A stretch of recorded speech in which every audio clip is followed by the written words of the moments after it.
Shalom. This week's Sedra is Sedra Vayishlach. In the modern world of the internet, where people automatically turn to the web for information, it pays to have a domain name that reflects your site or business.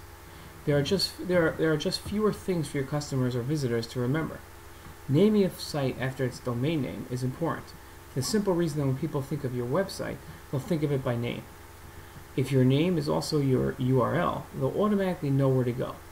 For example, when people think of www.verizon.com, they don't have to wonder what URL to type into the browser to get there. The name of the site is also the name of the URL. Businesses, websites, and children are usually given names that reflect their creator's desired mission for their subjects. In this Dvar Torah, I'll show how couples or groups who name their children and websites can have healthy disagreements. I'll show where these disagreements stem from, and a possible solution to these disagreements. I'll base my suggestions upon the naming of Binyamin and the disagreements Rachel and Yaakov had over his name. I hope the reader of this Torah gains an understanding of the significance of names, whether people's names or company names. In our Sedra, we find Binyamin's birth mirrored in sadness. As Hashem records, Yaakov and his family journeyed from Beit El, and there was still some distance to come to Ephrat, and Rachel gave birth, and her labor was difficult. It came to pass when she had such difficulty giving birth that her midwife said, "Don't be afraid, for this one too is a son for you." And it came to pass when her soul departed, for she died, that she named her son Ben-Oni, but his father called him Binyamin. So Rachel died, and she was buried on the road to Ephrat, which is Beit Lechem.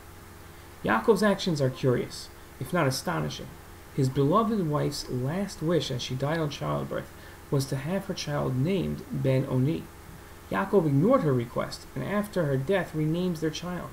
How insensitive could Yaakov be? Why would Yaakov have changed his son's name from the one that his mother gave him on her deathbed? The Ibn Ezra explains that Rachel named her son Ben-Oni, which means the son of my pain and mourning. Yaakov changed it to Binyamin, which means the treasured son.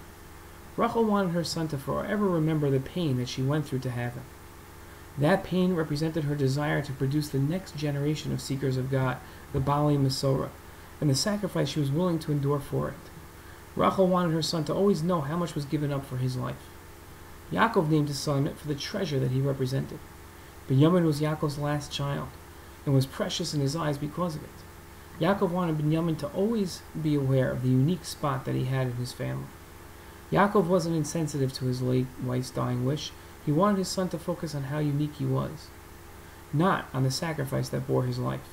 Sacrifice and uniqueness are two different backgrounds to approach life with.